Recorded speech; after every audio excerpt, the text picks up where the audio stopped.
So please welcome Dr. Rebecca Ressler, who is our early college high school chancellor.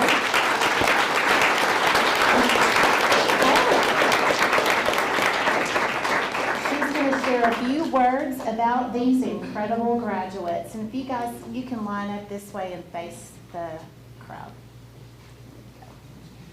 It looks like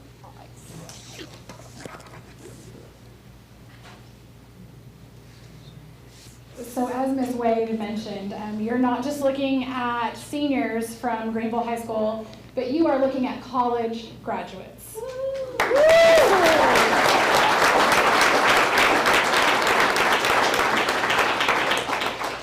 The 10 students that are with us tonight are part of a group of 17 students from Greenville Early College High School that crossed the stage at Parrish Junior College Friday night to receive their full degree in engineering.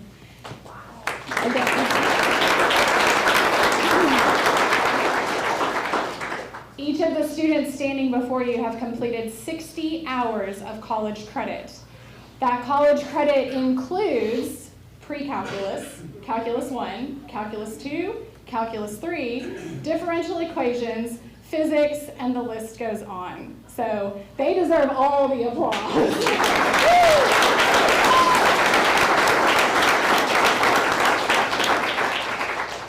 Not only are these students incredibly strong when it comes to their academics, but they're incredibly strong when it comes to their character. They are a shining example of what perseverance and dedication looks like.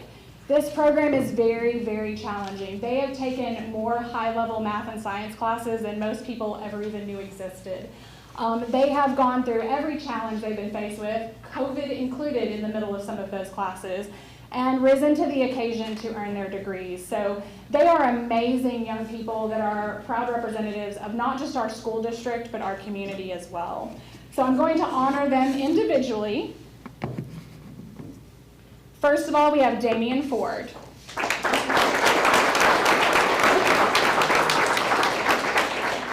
Damian Ford actually has decided he loved all those math classes so much, he wants to go be a math teacher and is going to A&M Commerce to major in math.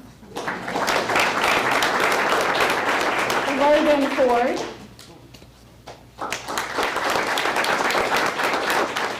Logan Ford is still undecided, but he's going to conquer whatever he goes for next. I know it. Andrew Gutzmer. Andrew is also undecided, but is leaning toward A&M Commerce to keep that Lions tradition going strong. Miranda Lopez. You'll notice Miranda has a little bit of extra hardware on tonight. She graduated with high honors from Parrish Junior College and as a member of Phi Theta Kappa as well. John Cooper Lyon.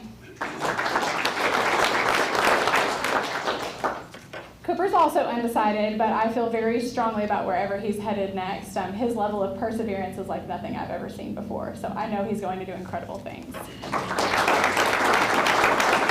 Jose Rios. You may recognize Jose. Not only has he been very successful in the early college high school program, but he is also the person that donates all the shoes to kids in Greenville ISD. Hundreds and hundreds of shoes. Gabriel Rojas. Gabriel is currently deciding on his next career interest as well, but he is highly interested in working with his hands and pursuing the rest of his education, most likely continuing at Parrish Junior College. Trevor Yostin. Trevor has decided that he is going to continue serving the community and serve those around him, and he's going to be a firefighter. Miss Angel Griggs. Angel also graduated Parrish Junior College with high honors, and she is a member of Phi Theta Kappa, and she has been accepted to Texas A&M Commerce Honors College. Miss Isabella Rosales.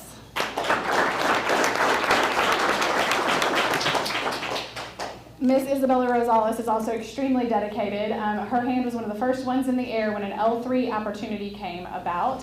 and she interviewed last week for a position at L3, and L3 offered her that position today. So she will graduate and begin working full-time at L3.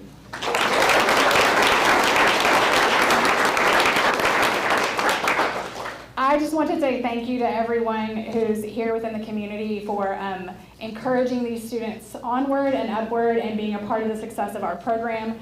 To the board, I cannot thank you enough for continuing to fund this program. The students that are standing before you today have an incredible opportunity to be 2 years ahead of people their age, and it is because of the support that is in this room. So I could not be more proud of you guys. You are a shining example of everything that being a Lion is all about. So.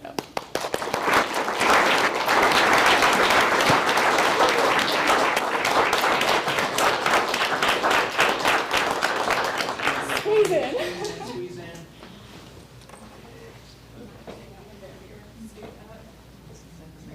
Yeah, there you go. Good job. We're both learning. Is it too much for you? Nope. Can you see everybody? I can see everyone. All right, big smile. Here we go. 3, 2, 1.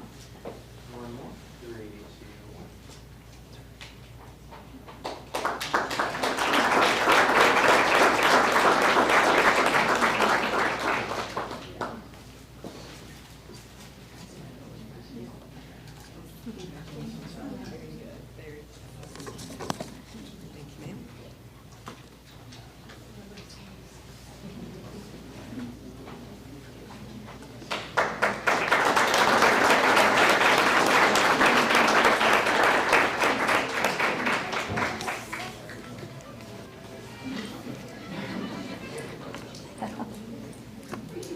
Okay, next we're going to recognize our 2023-2024 GISD Teachers of the Year. These teachers were chosen by their colleagues, which is a tremendous honor. And I do want to say, I did say 2023-2024. It's kind of like Miss America. You serve in the year to come. So it is confusing, but it will make sense a little bit more. So when I call your name, if you will come up, we have a certificate, and then we also have a small gift to give each one of you. And the first one is LP Waters Teacher of the Year, Gracella Osornio.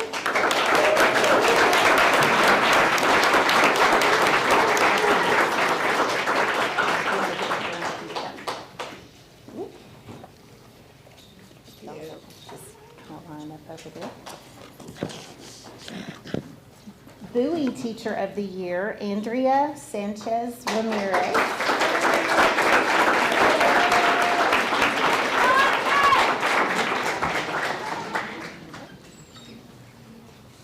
Carver Teacher of the Year, Casey Murphy.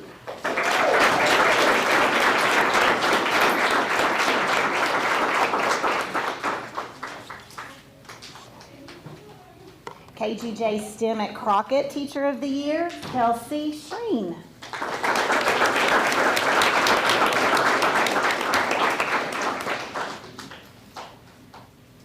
Travis Teacher of the Year, Katrina Parisi.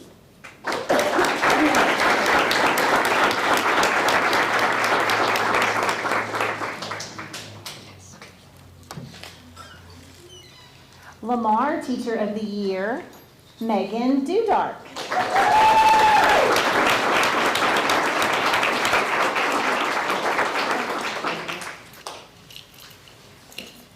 Sixth grade Center Teacher of the Year, Shannon Jackson.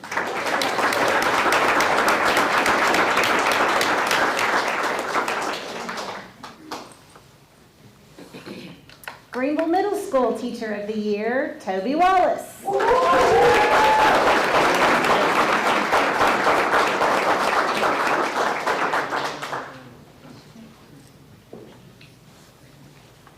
Greenville High School Teacher of the Year, Natalie Mouget.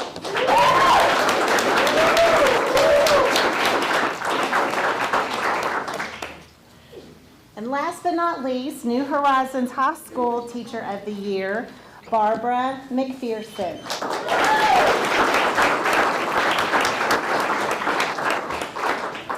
All right, Well, teachers, that's not all.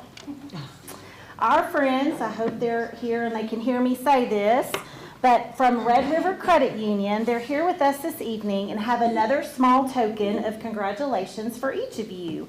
Please join me in welcoming Melanie Palmer and her team from Red River Credit Union for another special surprise.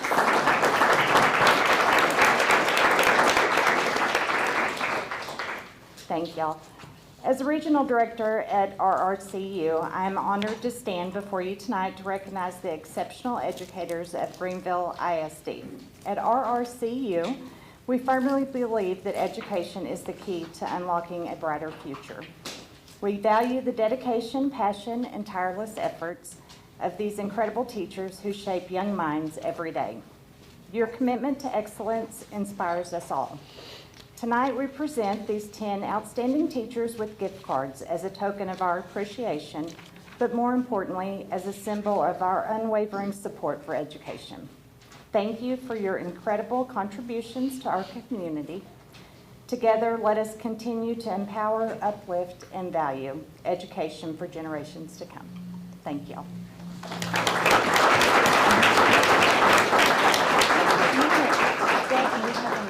So I'm not for sure who else gets which one. I can do that real quick. Let's get a picture with you guys. Okay. Thank you. This way, this way. You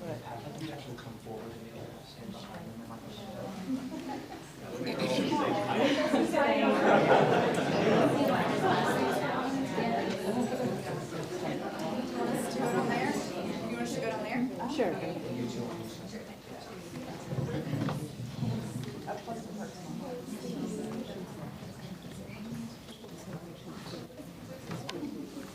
You guys will have to squeeze it. We'll need 2 rows of space in the front and the rest of you guys will just 2.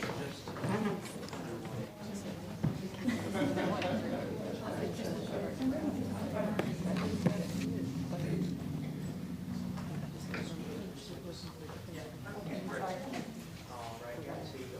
Big smile. 3, 2,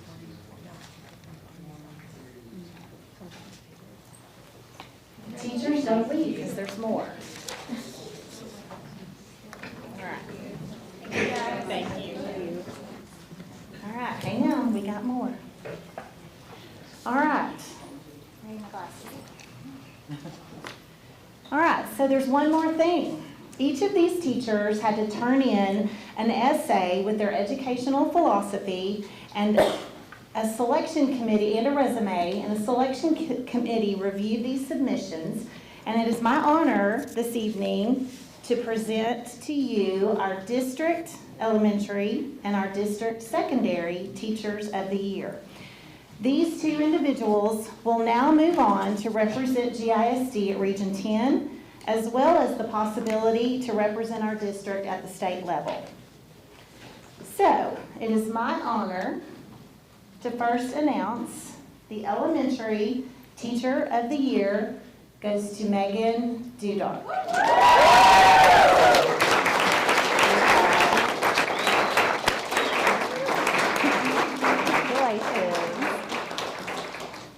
And our secondary teacher of the year goes to Toby Wallace.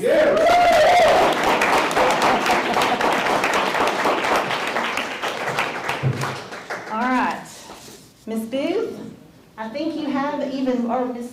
Cruz? I do. Would you like to say something? Yes, I just want to say thank you from the board for all your dedication.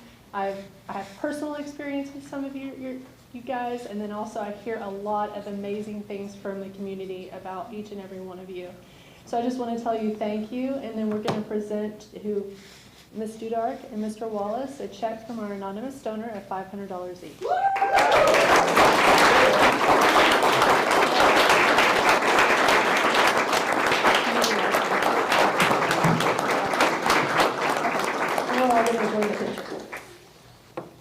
Let's get another picture.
wrong.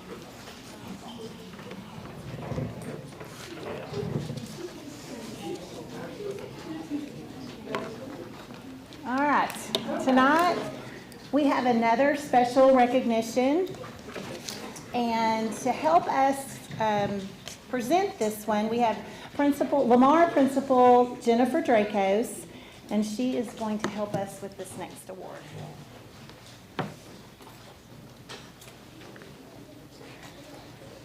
I think that Mr. Underwood slipped out before I could use his favorite word. I wrote down what I plan on saying so I can keep it succinct because he's constantly telling us keep to the point. So in our district and on each campus, we have protocols in place for everything you can imagine. And on April 27th, one of our classrooms flawlessly implemented one of these protocols. Anytime a situation comes up where there's an emergency, out of necessity, we debrief after and kind of determine what could be better, what went wrong, and how we could tweak it and make it better in the future. It's very rare that we don't have to change or tweak something that would make a scenario better, but tonight we would like to recognize Mrs. Danielle Park, and she's very angry at me right now probably, for going the extra mile to not only train our students on how to quickly alert the office of an emergency, but acting swiftly and performing the Heimlich on one of our students that was choking with a blocked airway. Mrs. Park, I know being recognized is not your cup of tea, but you're a true hero, and we are thanking you from the bottom of our hearts. So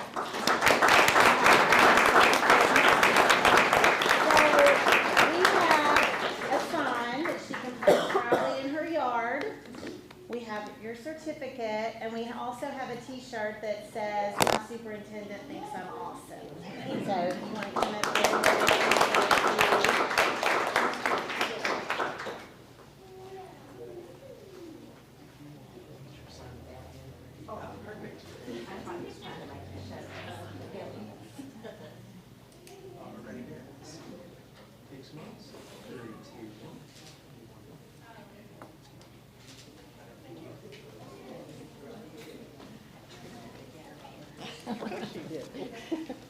It's just a little while.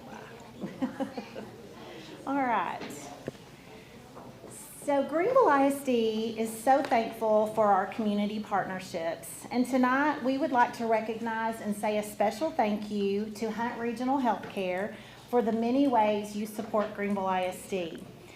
Hunt Regional Healthcare supports GISD each year in providing free physicals for our student athletes, as well as offering health fairs to our GISD staff. And that's just a few of the ways that they support us. So here with us tonight, and if you would join me when I call your name, is Hunt Regional CEO Lee Bowles. We have Vice President of Business Development and Greenville High School graduate, Travis Potter. And Director of Human Resources, Stacy Lane. And we have a certificate to present to you, but that does not, I'm sure, do justice just for the thank you and all that you do to support us, and your partnership is very, very meaningful and important to us. So I don't know who else, yeah. Yeah, we're going to take a picture with you, so thank you for all you do for our kids. We really appreciate it. We thank y'all.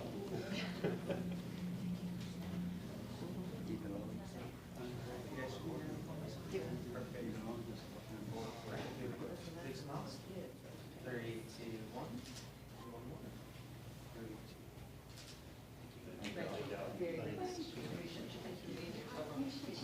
Thank you. Hope you enjoyed sitting through all of the other recognitions. Okay. And last, but certainly not least, we have our May Hero of Hope. We're going to show the video first.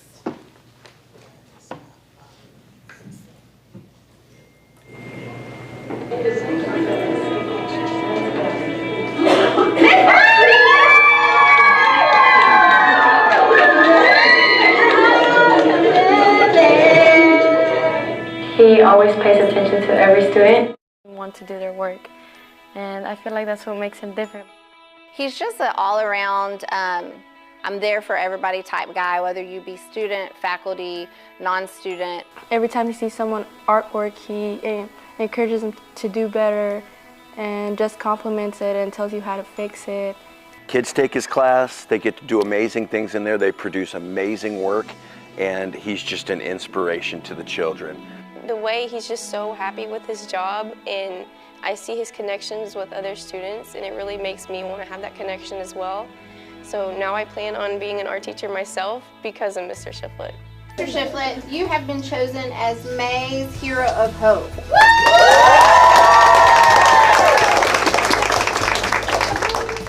I just want to let you know to keep being the way you are because you're an amazing person. I hear a lot of students talk about you, say nice things about you, and never anything bad because that's how much of a great teacher you are. Just thank you for everything.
Thank you to all the award recipients tonight. Thank you, Amy, for that. At this time, we would normally be doing an open forum for public comment, but I did not receive any cards. And so at this time, we'll open it up to comments from individual board members. Would anybody like to say anything? I think you've seen a shining example of why we sit in these chairs tonight. This is a very, very, very talented school district. And all of our teachers deserve lots of credit for all the hard work they do. And our students are top notch.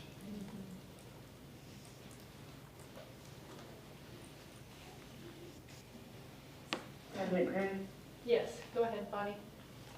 I would like to congratulate all of our recipients. The students are the heart of the line and our shining star. Our educators, amazing, and their tireless hours are what our students are able to achieve. So I'm just super proud of them. And of course, congratulations to Hunt Regional too.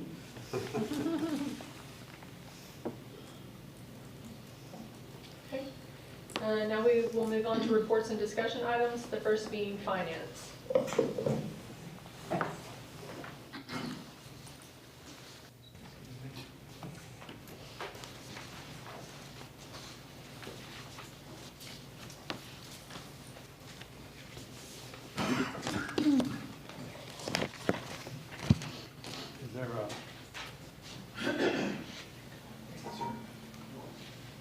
I believe the first item I have is the quarterly financial statements, and be organized here a little bit.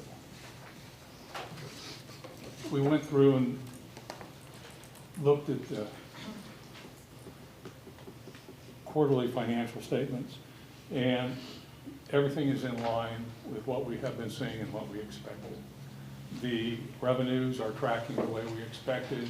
Expenses, some of them might be a little ahead, a little behind, but overall they're in good shape. We did make a projection year-to-date balances, and we show the percentage of budget that's remaining on those. We have quite a bit left, especially in Function 11 instructional, which is the largest single category that we have. So we're going to come out this year, I think, in pretty good shape, better than what I thought a month ago. Revenue from the state, we've collected 78%. We will collect the majority of the remaining before we finish up the school year or the fiscal year on June 30th. This is the attendance and enrollment and attendance. And once again, I hate to sound monotonous, but everything's tracking the way it's supposed to. I really like it when I don't have surprises. And I really like looking at this report because everything came out the way it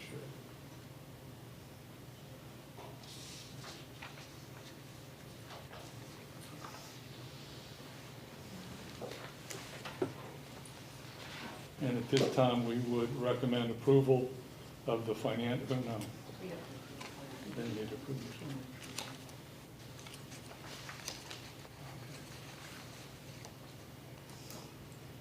And I think we're on to the next one, which is the second reading of the budget.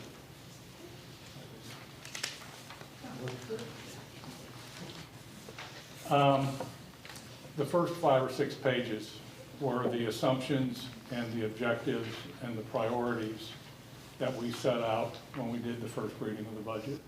None of those have changed. Everything is tracking along. We didn't get any surprises as we went through. As I said, 85% of the budget at Greenville ISD is salaries and benefits. And we went through and we've done our projections. We've looked at position control. We've done the projections with a 3.5% increase for all employees. And we got, once again, no surprises. Everything is tracking just the way it should. One thing I understand, and I think I've got the wrong date up there. That's not June 6th, is it? Or it is? No, sir, it's May 25th. May 25th? Yes, sir. Right. We're going to have a May 25th meeting to, it'll be a called board meeting, very short. We just need to set the hearing for the budget and tax rate, and I would propose that that hearing be held on June 27th. After that, the final thing will be on June 27th when you will hold the public hearing. And after that, you will be asked to adopt a budget.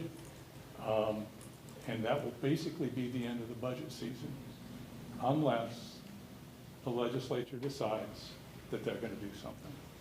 At that point in time, if the legislature provides some additional funding, then I think we're going to have to go back and say, okay, this is what we're projecting we're going to get. How do you want to prioritize the spending of that money? That's always a good problem to have, but I think that's something you may want to say, let's put it in fund balance, you may want to put it in salaries, you may want to institute programs. That's going to be the will of the board. But this year, and I just heard yesterday that they're threatening to call a special session, so we may not know what that is until August, July or August, unfortunately. But we'll keep an eye on it, we'll keep you appraised of the situation, and when we get to that point, it will be a good discussion.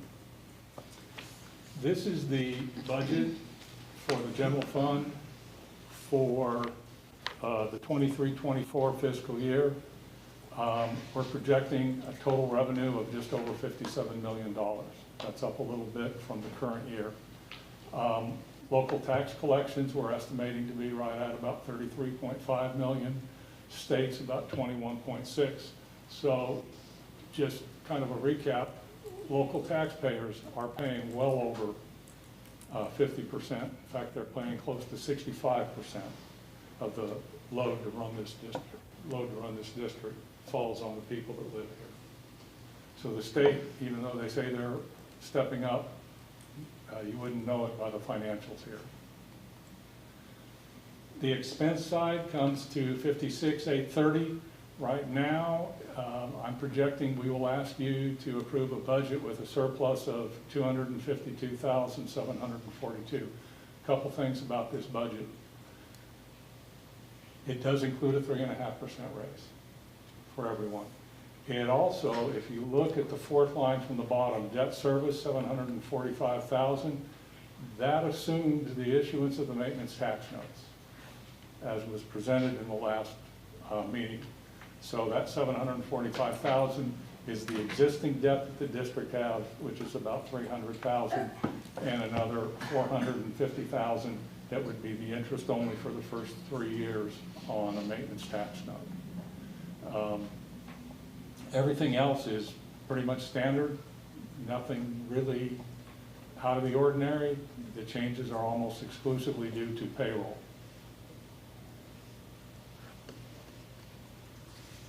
Debt service. We have, I used a tax rate of 29 cents. It could be a little lower. You're always, can always adopt a lower rate, but I had to go with something. If we do that, we're going to collect $10,135,000 in interest and sinking fund. The debt service payment is right at $3.5 million. So that leaves right at $6.1, $6.2 million that can be used to prepay outstanding debt. That prepayment